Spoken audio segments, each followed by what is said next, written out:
Bonjour à tous et bienvenue dans cette vidéo. Aujourd'hui nous allons remonter le temps et partir au 24 août 2001, quelques jours avant le drame du 11 septembre. Le 24 août 2001, on a vu le pire mais également le mieux d'un point de vue aéronautique avec Air Transat et le vol TS-236 qui à l'heure actuelle détient encore le record pour le vol plané le plus long, 21 minutes tout de même, 121 km pour un avion de ligne. Le moteur, c'est pas une situation qu'un pilote rêve. Alors comment est-ce que cet A330-200 qui décollait de Toronto, qui devait se rendre à Lisbonne, a-t-il pu se retrouver en panne complète de pétrole au-dessus de l'Atlantique? Et comment est-ce que l'équipage a-t-il réussi de nuit à maintenir l'avion dans une bonne trajectoire et le poser en toute sécurité à la Gesse pour au final que faire une grosse dizaine de blessés lors de l'évacuation? Bien, c'est ce que je vous propose de découvrir dans le format de ce jour.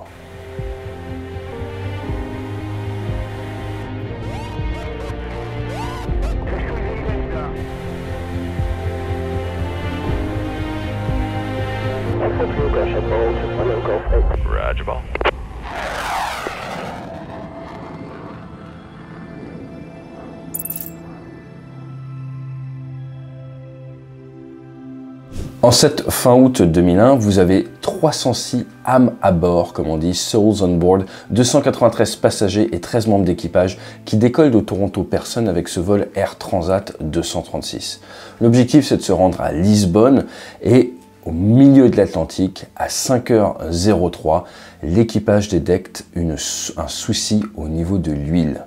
Ce qu'il faut savoir, c'est que quelques temps auparavant, le contrôle aérien a demandé à cet avion, à ce vol, de faire route un peu plus au sud, une soixantaine de nautiques plus au sud, ce qui rallonge d'à peu près 1 minute le temps de vol. Le pilote ne s'est pas battu et a dit « Ok, très bien, on va descendre un petit peu plus sud ».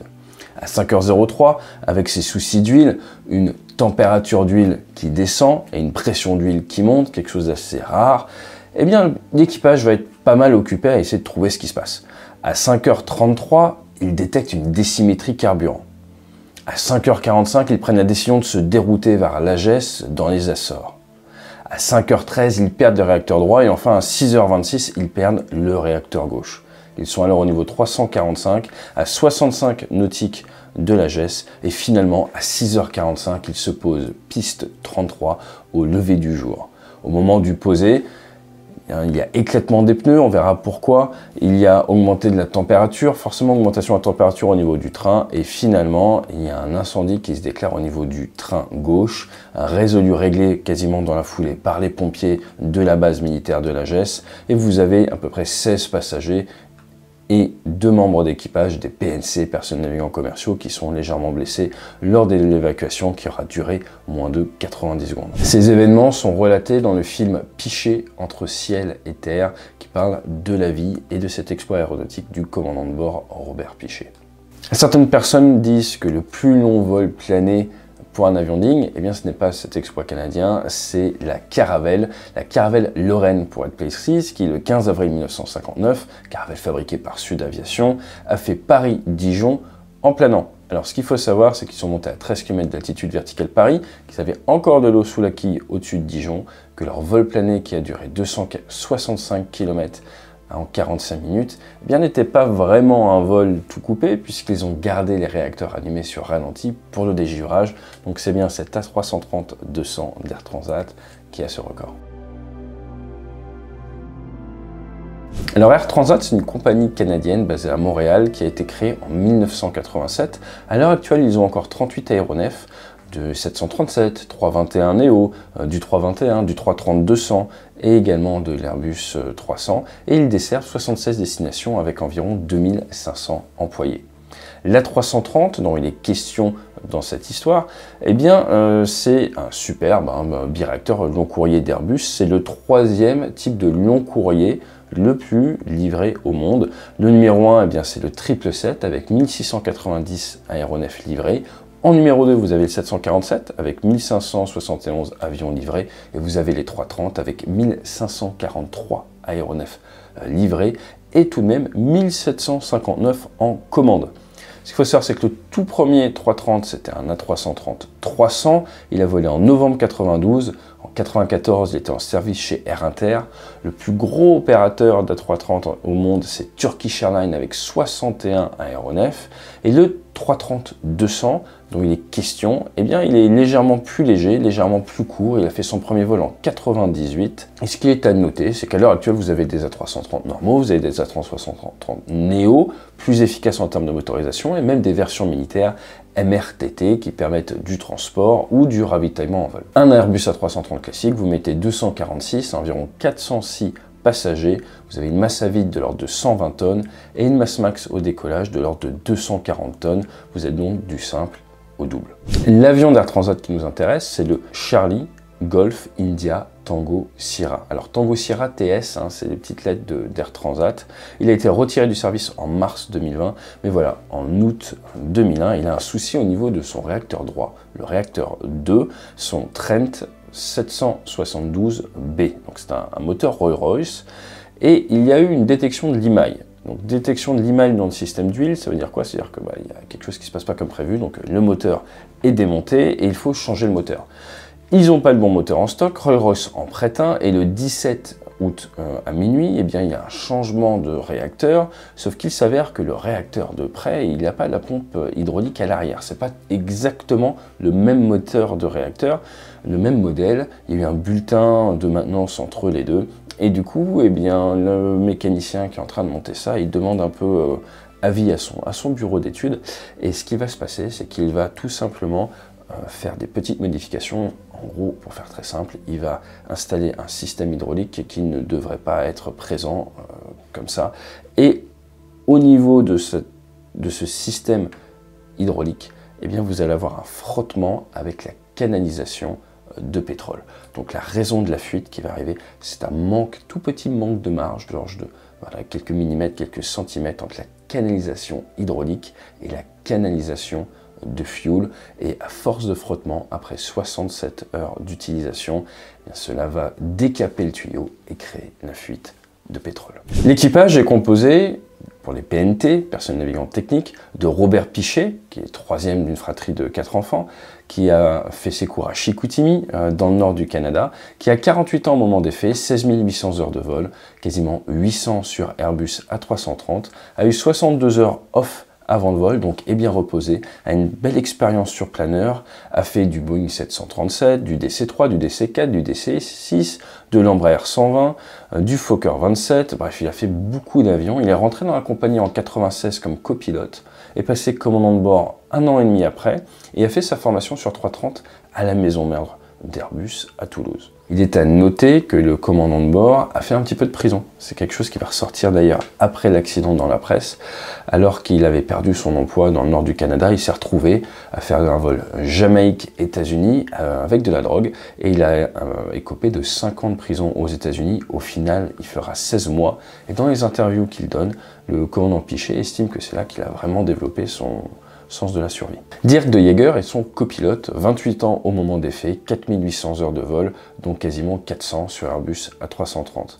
Il a eu un peu plus d'une journée off avant le vol, 25 heures pour être précis, a fait du BA31, a fait du Lockheed 101, du Learjet 35, et a fait son cours à 330 chez Airbus à Miami. Il est rentré dans la compagnie en 92, et est passé sur Airbus A330 en 98. Pour ce qui est du personnel navigant commercial, 7 sur les 10 ont plus de 8 ans d'expérience dans la compagnie, 2 ont 6 ans d'expérience et tout le monde a au moins 30 mois d'expérience. Donc vous êtes face à un équipage qui est très qualifié et qui a beaucoup d'expérience sur type. Revenons un tout petit peu sur le moteur Rolls-Royce. Ce qu'il faut savoir, c'est que ces frottements, eh bien, ils vont créer une fissure de 8 cm sur 2,5 mm d'épaisseur.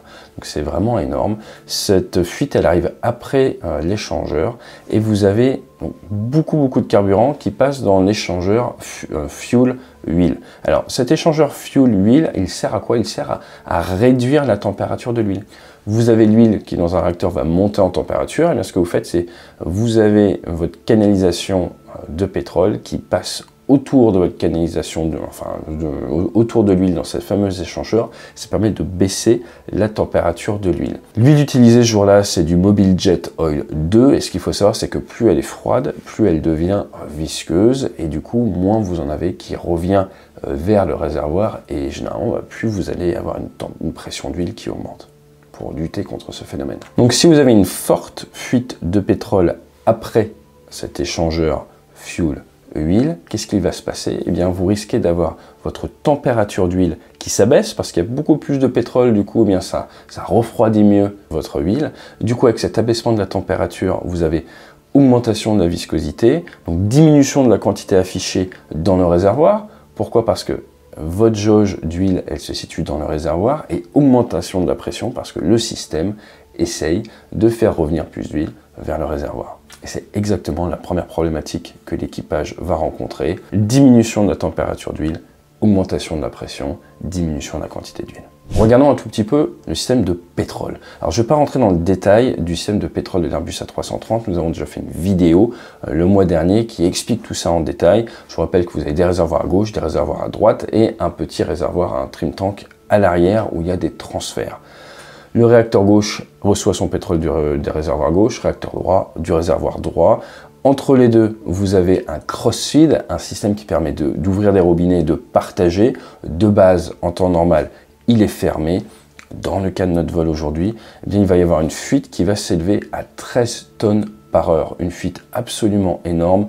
13 tonnes par heure, ça vous donne à peu près 216 kg par minute ou 270 litres par minute, soit 3 kg par seconde ou 4,5 litres par seconde. C'est absolument énorme. Et une des actions de l'équipage va être rapidement d'ouvrir ce cross-feed et donc d'ouvrir la commutation entre réservoir gauche, réservoir droit, ce qui va amener le pétrole du réservoir gauche à venir dans le réservoir droit et à sortir de l'avion à 4,5 litres par seconde.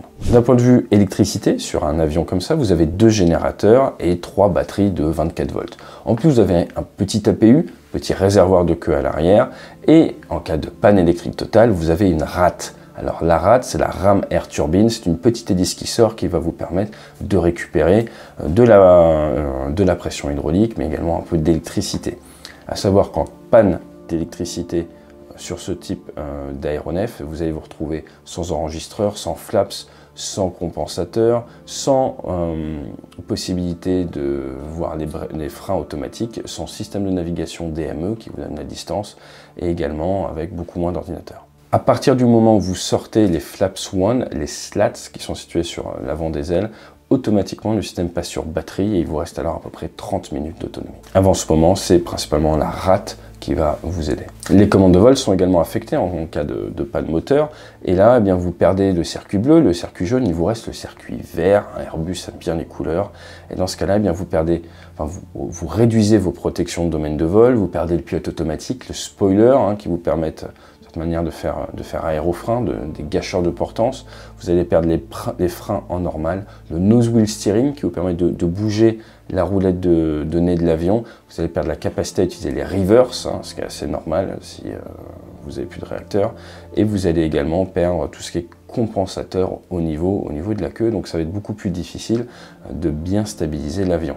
Vous perdez également en autorité aux manches, ce qui va rendre l'arrondi beaucoup plus difficile et il est spécifié dans la documentation qu'il faut donc anticiper la phase d'arrondi, commencer à tirer sur le manche plutôt que d'habitude parce que votre autorité a cabré, votre autorité à la profondeur est réduite. Autre point affecté par une panne des réacteurs, ça va être la pressurisation en cabine. Sur Airbus A330, vous avez les masques qui tombent si la pressurisation cabine est à 14 000 pieds, moins 500 plus 0. Donc de 13 500 pieds à 14 000 pieds, normalement vous avez les masques passagers qui vont tomber. Et c'est à peu près c'est exactement même ce qui s'est passé sur ce vol, où ils auraient passé à peu près 1 minute au-dessus de 13 500 pieds et tous les masques sont donc tombés. Alors que s'est-il passé dans le cockpit? Eh bien à 5h03, il y a cette panne d'huile. Et rapidement, l'équipage va se construire une représentation mentale de la situation, qui est qu'ils ont un souci d'huile et derrière, probablement un souci informatique. Ils ne vont pas détecter, ils ne vont même jamais vraiment détecter la fuite de carburant. Visuellement, ils ne la verront pas et intellectuellement, ils vont se retrouver dans un schéma mental, dans un modèle mental où il y a un problème au niveau de l'informatique et en aucun cas, il y a un problème au niveau d'une fuite de carburant. Ils en parlent un petit peu à un moment, mais l'écartent quand même. Il reste vraiment jusqu'au bout dans ce modèle mental qu'il y a un souci au niveau de l'informatique. Donc après avoir beaucoup réfléchi aux problèmes liés à l'huile, qui ne se trouve pas dans la checklist, après avoir contacté également leurs opérations à terre au Canada, qui n'a pas beaucoup plus d'idées pour les aider suite à ce fait assez original au niveau de l'huile, il est important de préciser que les pilotes à ce moment-là n'avaient pas beaucoup de formation sur la gestion des fuites, n'avaient pas d'expérience sur cette gestion des fuites, et n'avaient pas profité d'expérience d'autres personnes sur cette gestion des fuites. Pourquoi? Parce que ça n'arrivait jamais. Vous avez eu un cas, le 24 août 97, avec un vol Air France, un Airbus A320, qui se retrouve à faire face à une fuite également, et pareil, ils n'ont pas détecté, ils ont eu du mal à bien réagir, et ils ont ouvert le fuel balance d'un côté comme de l'autre. Donc une décision que le commandant de bord va faire, ça va être à 5 minutes 33, là ils vont vraiment détecter qu'il y a un souci au niveau du carburant, il y a quelque chose qui ne va pas, et il se lance dans la checklist Fuel Imbalance, donc un problème de centrage, vous avez plus de pétrole d'un côté que de l'autre, et à 5h36, sans sortir la documentation papier, sans sortir le fameux QRH, Quick Reference Handbook, eh bien de tête, ils vont ouvrir le crossfeed et couper la pompe du côté droit. À ce moment-là, il reste 11 tonnes de pétrole et 7 tonnes 3 ont déjà été perdues. Le fait d'ouvrir ce crossfeed va maintenant nourrir la fuite avec le pétrole qui est resté du côté gauche. S'ils avaient sorti la documentation papier, le QRH, avec les checklists, même pour cette panne Fuel Imbalance qu'ils constatent, eh bien ils auraient vu qu'il y est marqué que si une fuite carburant est suspectée, eh bien c'est cette check-là qu'il faut faire et non pas Fuel Imbalance. Quelque chose qu'on va retrouver dans tout le compte-rendu qui est que si cette checklist de fuel leak avait été effectuée, si le réacteur droit avait été coupé, si le crossfeed avait été refermé, ils auraient pu se poser à la GES en toute sécurité avec au moins un réacteur en fonctionnement. Face aux problématiques, à 5h45, ça va assez vite, avec 8 tonnes 7 de pétrole restant et 9 tonnes 3 déjà perdues, eh bien ils décident de se dérouter vers l'AGS, où coup de chance, il fait beau, il y a un vent du nord pour 13 nœuds, un petit peu de nuages à 2500 pieds, mais une très bonne visibilité, 19 degrés, un point de rosée à 12, heureusement parce que dans les jours précédents, il y avait du brouillard sur place, et ils ont également une bonne météo à haute altitude. C'est pendant ce déroutement, à 5h54, ils commencent à se dire, mais c'est bizarre, il y a peut-être quand même une fuite ou autre, ils en parlent, et là ils se disent, mais si on part dans une checklist par rapport à la fuite de carburant, on va devoir couper un moteur, on va donc devoir descendre, en N-1 on va descendre vers les 20 000 pieds, et on ne veut pas se retrouver dans cette situation-là, on préfère rester haut, donc ils mettent de côté ce nouveau modèle mental, et décident de rester sur ce qu'ils font depuis le début. D'après les enquêteurs, ils avaient jusqu'à 5h58 pour se lancer dans cette checklist et réussir à se poser avec le moteur gauche en fonctionnement à la GES. Durant ce déroutement, leur charge de travail est très élevée, notamment en termes de communication pour faire comprendre à tout le monde qu'ils se dégagent, et ça leur prend à peu près 10 minutes de gérer ce déroutement. Pendant ces 10 minutes apparaissent deux pannes. La première, c'est Fuel Right Wing Low Fuel, en fait une alarme qui dit hey, il y a bientôt plus de pétrole à droite, suivi de quelques minutes après par Fuel Low Right et Left. Donc ça arrive à 5h58 et 6h08 et ils ne l'adressent pas parce qu'ils sont en train de gérer leur déroutement. Ils préfèrent se focaliser sur la gestion de la trajectoire et s'assurer que ils sont déconflictés. À 6h13 et 28 secondes, le moteur droit, donc du côté de la fuite, s'arrête. À 6h21, ils essayent de transférer le pétrole qu'ils pensent rester dans le trim tank vers le moteur gauche. Ils se rendent compte à ce moment-là qu'il n'y a plus de pétrole à cet endroit-là, il a déjà été transféré. À 6h26, le moteur gauche s'arrête. Il se retrouve donc à très haute altitude sur un planeur. À partir de là, il est très intéressant de voir que la représentation, la conscience de la situation de l'équipage les a amenés dans ce cas-là. Manque d'expérience face à ce type de panne, manque d'expérience de l'industrie face à ce type de panne, manque de formation face à ce type de panne. On se retrouve avec des plaques de Reason alignées et maintenant un avion de plus de 150 tonnes qui est en train de planer vers sa destination. À partir de là, et l'équipage a été critiqué pour sa gestion de panne, c'est toujours facile de critiquer les équipages, à partir de là, le compte-rendu dit que le pilotage et la gestion de l'avion est absolument remarquable. Et c'est là que c'est très intéressant, il y a vraiment ce switch.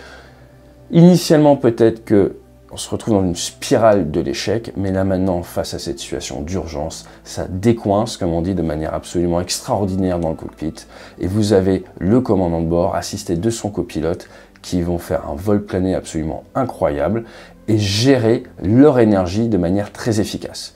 La problématique sur le 330 à ce moment-là, eh bien, c'est la gestion de l'énergie. Vous n'avez plus de volée, vous n'avez plus d'aérofrein. En termes de frein, ça va être complexe également. Et ils vont se retrouver haut et rapide. Et le commandant de bord va prendre la décision de faire un 360, un virage, pour perdre de l'énergie potentielle de pesanteur, descendre, et ensuite faire des S pour casser un petit peu son énergie cinétique, afin de pouvoir toucher 1000 pieds après le seuil de piste. Donc la piste fait 10 000 pieds, il va toucher 1000 pieds après le seuil de piste, à peu près 200 nœuds, rebondir, faire un rebond.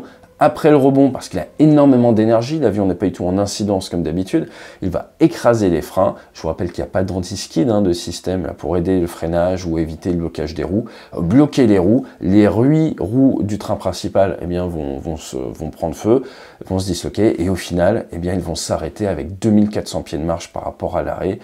Petit début d'incendie, mais tout le monde va être sauvé. Et donc il y a vraiment ce changement de ok, c'est un petit peu comme Apollo 13. Ils ont essayé de faire face à une panne. Heureusement, ils ont pris la décision de se dérouter vers la GES. Heureusement, ils étaient reroutés par le contrôle transocéanique 60 nautiques plus au sud, ce qui leur a permis d'atteindre la GES. Je vous rappelle qu'à la base, ils allaient à Lisbonne. Et là, à partir du moment où ils se retrouvent à devoir piloter sans aucun automatisme, sans rien, eh bien, le commandant Pichet a absolument bien géré son énergie potentielle de pesanteur, son altitude et son énergie cinétique. Qu'est-ce que nous pouvons apprendre de cette panne? Hormis le fait que le pilotage aux fesses, le pilotage aux bases est quelque chose qui peut sauver des vies, d'où l'importance de faire de l'aviation légère ou du planeur, de garder ce sens de l'air. Eh bien, ce qui est intéressant, c'est de voir que le compte-rendu met beaucoup en avant cette histoire de modèle mental et la difficulté d'en sortir une fois qu'on sait créer sa vision, sa conscience de la situation. À partir de là, cette sorte de tunnelisation mentale, elle peut amener au suraccident ou à perdre tout son pétrole, à transférer tout son pétrole du mauvais côté. Il faut savoir qu'à l'époque, sur A330, le système de carburant n'était pas exactement fait comme à présent et vous n'aviez pas cette fameuse alarme qui va vous dire « Hey, il y a un écart entre ce qu'il y a dans les réservoirs et ce que tu as vraiment consommé ». Cette fameuse 3,5 tonnes d'écart n'apparaissait pas à l'époque sur Airbus. Ça a été modifié après cette panne. Le point que moi je trouve très intéressant, c'est toute la difficulté sur ces avions modernes d'identifier la panne mère de la panne fille. C'est un concept que l'on a dans la marine quand on parle du Rafale. C'est très important de savoir détecter la panne mère, donc prendre du recul par rapport à des pannes filles que l'on détecte pour essayer de trouver d'où vient le problème. Typiquement sur Rafale, je vous coupe le moteur gauche au décollage, eh bien vous n'allez pas avoir de base une panne moteur gauche éteint ou panne du moteur gauche. Vous allez avoir la panne hydraulique et de la panne électrique. Il est facile de partir dans un traitement de panne hydraulique ou un traitement de panne électrique sans se rendre compte que votre problématique elle vient du fait que votre moteur gauche s'est éteint. C'est là où un petit peu où je veux en venir.